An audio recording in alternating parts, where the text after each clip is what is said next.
రామేశ్వరంలో చూడదగ్గ ప్రదేశాలు చాలా చాలా ఉన్నాయండి. ఎంత అద్భుతమైన ప్లేస్ అంటేనండి, ఒకదానికి మించి ఒకటి వ్యూ పాయింట్స్ అనేవి మనకు కనిపిస్తూ ఉంటాయి. కొన్ని పర్వతాల వైపు మనం వెళ్ళి అక్కడ ఎక్కితే కనుక అక్కడి నుంచి వ్యూ అంతా రామేశ్వరం అంతా కనబడుతుంది. ఇంకొక వైపేమో సముద్రము, రెండు సముద్రాలు కలిసినట్లుగా మనకు కనబడుతుంది. అలా ఉంటుంది. అయితే ఈ సముద్రంలో ఎన్నో జీవులు బతుకుతాయి కదా, అవి అసలు ఎలా ఉంటాయి, అవి ఏంటి అని చెప్పడానికి ఒక మ్యూజియం ఏర్పాటు చేశారండి. అదే ఈ museum, interpretation centre come museum అనమాట. సో మనం వెళ్ళి చూడొచ్చు. ఇక్కడ ఎంట్రన్స్లోనే మనకి ఇక్కడ సింపుల్గా ఏర్పాటు చేశారు చూడండి. మంచి ఈవినింగ్ టైంలో వచ్చాను నేను, బాగా కనిపిస్తున్నాయి అన్నీ ఏవేవి బతుకుతాయో. స్నేయిల్ కానీ, శంఖాల్లో రకరకాల శంఖాలు మనం చూస్తాం కదా, అవన్నీ కూడా జీవులే. అవి చనిపోయిన తర్వాత ఆ పైనవన్నీ తీసుకొచ్చి వీళ్ళు వాటితో క్రాఫ్ట్స్ చేయటం కానీ ఇవన్నీ మనం చూస్తాము. ఇగో వాటికి గుర్తుగా ఇలా పెట్టారన్నమాట రాళ్ల పైన. ఇక పెద్ద టాటాయిస్ భలే ఉంది. టింగ్ టింగ్ కలర్ కూడా బాగా వేశారు కదా. వాని మెరైన్ టర్టిల్ స్పేసీస్ మొత్తం 7 ఉంటాయంట. అలాగే చేపల్లో రకాలు ఉంటాయి. దాంతోపాటుగా లైఫ్ సైకిల్ ఎలా ఉంటుందో చూడండి. అసలు ఒక తాబేలు జీవితం ఎలా ఉంటుందనేది ఇక్కడ ఇచ్చారు చూడండి. బట్ లైఫ్ సైకిల్ ఆ విధంగా ఉంటుందన్నమాట. రైట్, ఇక సరే లేట్ ఎందుకు, ఇంకా లోపలికి వెళ్ళిపోదాం. అయితే వెళ్తూ ఉండడమే మీకు, మన లోపలికి వెళ్తున్నప్పుడు రైట్ సైడ్ చూస్తే పెద్ద షార్క్ కనిపిస్తుందండి.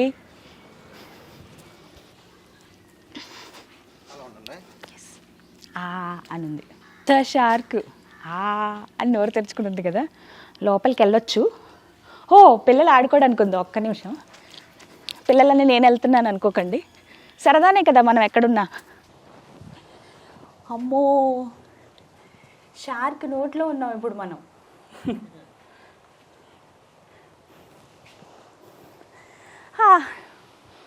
పిల్లలు ఆడుకోవడానికి మాత్రం భలే ఉంటుందండి. చలో ఇక మ్యూజియం లోపలికి వెళ్ళిపోదాం.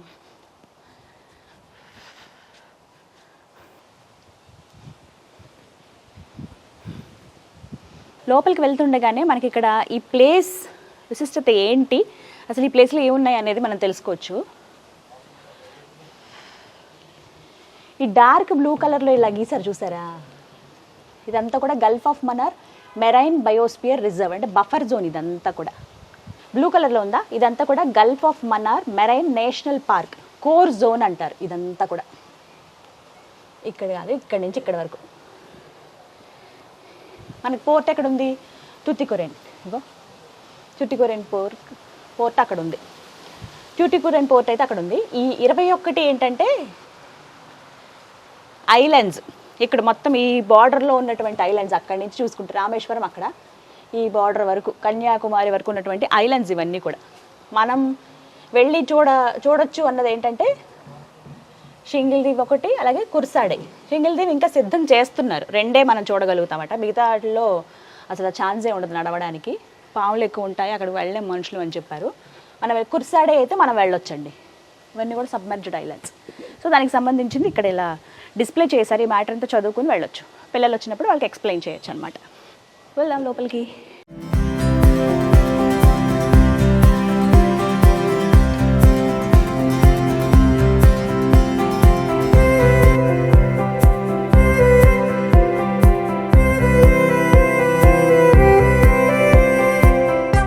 సూపర్గా ఉందండి ఈ మ్యూజియం అయితే. ఫర్ ద ఫస్ట్ టైం నేను ఇలాగ ఒక కోరల్ జోన్కి సంబంధించి కోరల్ మ్యూజియం చూడటం అనేది. ఇంకొకటి ఏంటంటే సముద్రానికి సంబంధించిన సముద్రం లోపల ఉండేవి మనం మామూలుగా సాధారణ మనుషులుగా మనం వీక్షించలేకపోవచ్చు. ఎవరో ఒకరిద్దరు వెళ్ళి ఆ ఓషన్లో వెళ్ళే వాళ్ళైతే చూడగలుగుతారేమో. కానీ సముద్ర గర్భంలోకి మనం వెళ్తే మనకి ఎదురయ్యేది ఏంటేంటి, ఏమేమి ఉంటాయి అక్కడ జీవరాశులు అని చెప్పి చూపించడానికి అనమాట. సో రీసౌండ్ వస్తుంది నేను మాట్లాడుతుంటే, మీకు ఒక్కొక్కటి విజువల్లో చూపిస్తాను చూడండి. ఇదంతా మనం ఒక సముద్రంలో ఊహించుకుంటే బ్లూ కలర్ వేశారు.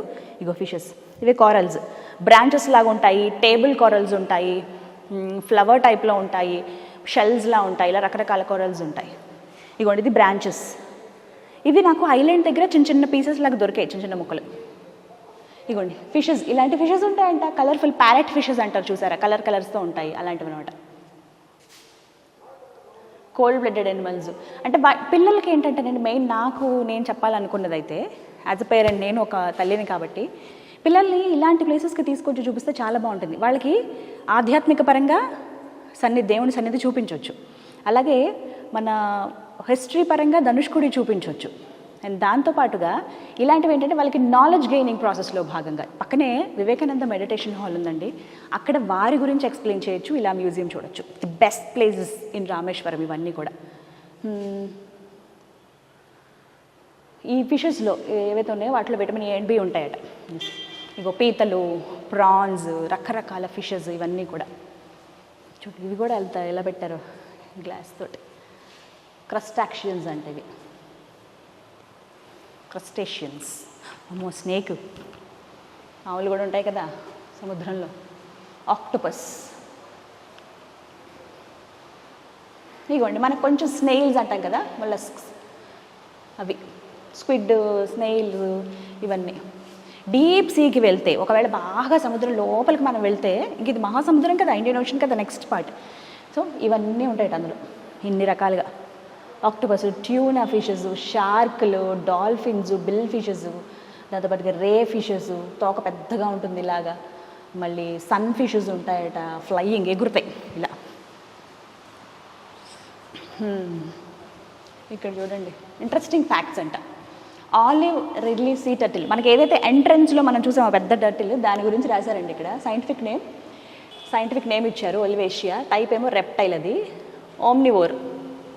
తర్వాత లైఫ్ స్పాన్ దానికి 30 నుంచి 50 సంవత్సరాలు బతుకుతుందట ఆ తాబేలు. వెయిట్ ఫీమేల్ అయితే 39 కేజీలు ఉంటుందట, మేల్ అయితే 39 కేజీలు, సేమ్, రెండు ఒకటే. Oh my god. మళ్ళీ అది ఎంత పొడుగు ఉంటుంది అనుకున్నారు? మామూలుగా ఎంతెంత పెరుగుతాయంటే 6 ఫీట్లు పెరుగుతాయట. అమ్మో, ఒక 6 ఫీట్ల మనిషి ఎంత అయితే ఉంటారో అంతంత ఉంటాయంటండి. దేవుడా, అసలు చూడడమే చాలా అరుదు అలాంటివి. వాటి లైఫ్ సైకిల్ చూడండి. ఎగ్స్ హ్యాచ్ అవుతాయి ఇలాగా, జువెనైల్ స్టేజ్ చిన్నవి, తర్వాత థ్రెట్స్ టు సీ టర్టిల్స్. వీటి వల్ల మొత్తం వీటి గురించే ఉన్నాయి. ఇగో మనం ఏమైనా ఇలాంటివి పొల్యూషన్ ఏమన్నా ఫ్యాక్టరీల నుంచి వచ్చేటువంటి ఆ వ్యర్థాలు ఏమైనా వదిలినా ఏంటంటే చచ్చిపోతాయి అన్నమాట, వాటికి హాని జరుగుతుందని చెప్పాలంటే వాటిని మనం కాపాడుకోవాలి అని చెప్తున్నారు వీటితోటి. Octopus, jelly fishes. మనకి మీరు ఇక్కడి నుంచి కుర్సాడి దీవికి వెళ్తే అక్కడ సముద్రంలో మీకు జెల్లీ ఫిషెస్ కనిపిస్తాయి. సిలెంథ్రెట్స్, ఫైలం. జియాలజీ స్టూడెంట్స్కి భలే తెలుస్తాయండి ఇవైతే. బీజెడ్సీ, అలాగే నార్మల్ జువాలజీ స్టూడెంట్స్ ఎవరైతే ఉంటారో వాళ్ళకైతే బాగా అర్థమవుతాయి ఇవి. పిల్లలకి చెప్తే బాగుంటుంది. సీవీడ్స్, సీ గ్రాస్లు, అందులో పెరిగేటువంటి భలే ఉన్నాయి ఇవి. ఇగో వీటిని బ్రాంచెస్ అంటారు.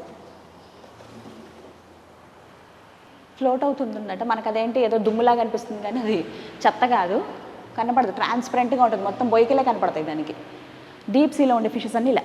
ఇప్పుడు మీకు సెంటర్లో చూపిస్తాను చూడండి. ఓ, మనం ఒక టన్నల్లోకి వెళ్తే చుట్టూ ఇలా మనకి ఈ మధ్య చూస్తున్నాం కదా, చాలా చోట్ల అరేంజ్ చేస్తున్నారు.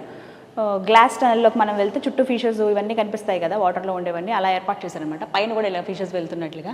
ఇక్కడ చూడండి, డోంట్ టచ్ అని ముందే చెప్పారు, ఇక్కడ నుంచి మనం చూడొచ్చు. సముద్రం లోపల ఇలా ఉంటుందన్నమాట. ఇవన్నీ ఫిషెస్. ఒక రౌండ్ వేద్దాం రండి. అమ్మో, డెవిల్ ఫిష్, రెక్కలు ఉన్నాయి దీనికి. లాబ్స్టర్, జైంట్ స్క్విడ్, పెద్ద స్క్విడ్ అట. స్పాంజెస్ అంటారండి, మొత్తం ఇలా బ్రాంచులు ఉంటుంది, మెత్తగా ఉంటుంది. అల్లలు ఇలా వచ్చినప్పుడు అంటే స్విమ్ చేసుకుంటూ వెళ్ళినప్పుడు నేను చూసింది అయితే నేషనల్ జియోగ్రఫిక్ ఛానల్లో, డిస్కవరీ ఛానల్స్లో చూశాను నేను. నాకు అప్పుడు భలే ఇంట్రెస్టింగ్ ఉండేవి. ఎలా ఉంటుంది అసలు వైల్డ్ లైఫ్, ఎలా ఉంటుంది ఓషన్లో ఉండే వాటి లైఫ్ ఎలా ఉంటుంది చూద్దాం ఆ జీవులు అని చెప్పి. సో అలా ఇక్కడ ఉన్నాయి. సర్జన్ ఫిషెస్ అంట, ట్రిగ్గర్ ఫిషెస్, రకరకాల ఫిషెస్ మనకి ఏవైతే అందుబాటులో ఉంటాయో అందులో ఉంటాయో అవి అనమాట.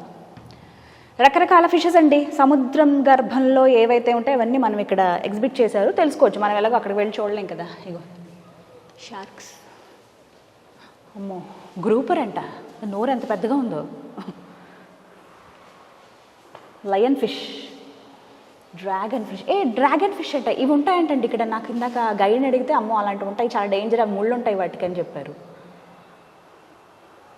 స్టార్ ఫిషెస్, థాన్స్తో ఉన్నటువంటి అంటే ముళ్ళతో ఉన్నటువంటి స్టార్ ఫిషెస్ ఉంటాయి. ఇగోండి ఇవి శంఖాలని మంచిగా మనం కీ చైన్లాగా అట్లాగా పెట్టుకుంటాం చూసారు, అవి ఇవి. నాటిలస్, లెపర్డ్ ఈల్, పులి చర్మంలాగానే ఉంటుంది, అది చూడడానికి పావులా ఉంటుంది కానీ పెద్ద ఫిష్ అది. షెల్స్ ఉన్నాయి, నత్తగుల్లలు అంటారు కదా, అవి ఉన్నాయి, స్నేయిల్స్ ఉన్నాయి, ఇలా రకరకాలుగా. జస్ట్ 5 రూపీస్ టికెట్ అండి. ఈ 5 రూపీస్ టికెట్తో ఈ ప్లేస్ని చూడొచ్చు. లోపలికి ఎంటర్ అవ్వడమే. సముద్ర గర్భంలో అసలు ఏమేమి ఉంటాయి అనేది ఇక్కడ మనకి నీట్గా డిస్ప్లే చేశారు. దీనివల్ల ఏంటంటే తెలుసుకోవచ్చు ఫస్ట్. సో ఎవరు లేరు ప్రస్తుతానికి అయితే, అందరూ అక్కడికి వెళ్ళిపోయారు. ఎందుకంటే 2 o'clock కల్లా ఐలాండ్ క్లోజ్ కదా, ఆ బోటింగ్ అనేది క్లోజ్ చేసేస్తారు. సో అందుకని అందరు అక్కడ వెళ్ళారు. ఇక్కడ చూసుకుంటూ పిల్లల్ని చాలామంది తీసుకొచ్చారండి. నేను అనుకున్నాను భలే వచ్చారా పిల్లలు అంటే, వాళ్ళు ఇక్కడ చూస్తున్నారు చక్కగా, మా ఫిష్ అదిలా ఉంది ఇలా ఉందని. వాళ్ళకి చెప్పడమే కదా అసలు మన మెయిన్ మోటో అదే కదండి, మనం చూడడం అని కాదు, తెలియని వాళ్ళకి తెలియాలి, మన నెక్స్ట్ జనరేషన్స్ తెలుసుకోవాలి వీటి గురించి అని చెప్పి. సో అలా బయటికి వెళ్దాం. భలే రీసౌండ్ వస్తుంది, ఇక్కడ క్లోజ్డ్ ఏరియా కదా.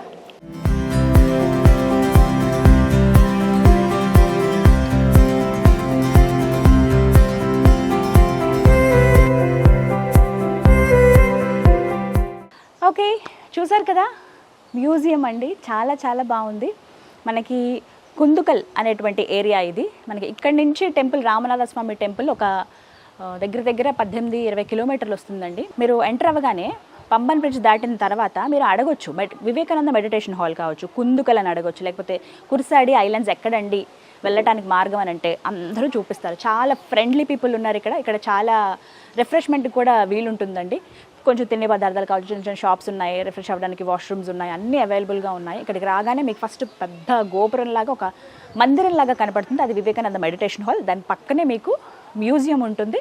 మ్యూజియం నుంచి ఇక్కడ చూస్తే మొత్తం బీచే, బ్యూటిఫుల్ బీచ్. రామేశ్వరం ఏది అని అంటే డెఫినెట్గా నేను కుర్సాడి ఐలాండ్స్కి వెళ్ళే బీచ్ అనేది చెప్తానండి, కుందుకల్ బీచ్. సో మీరు ఇక్కడికి వస్తే బోటింగ్కి కూడా వెళ్ళొచ్చు అనమాట. సో ఎవరు మిస్ అవ్వద్దు.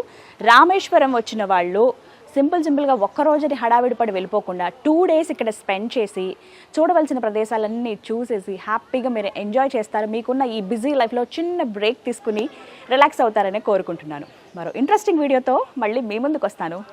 Bye bye.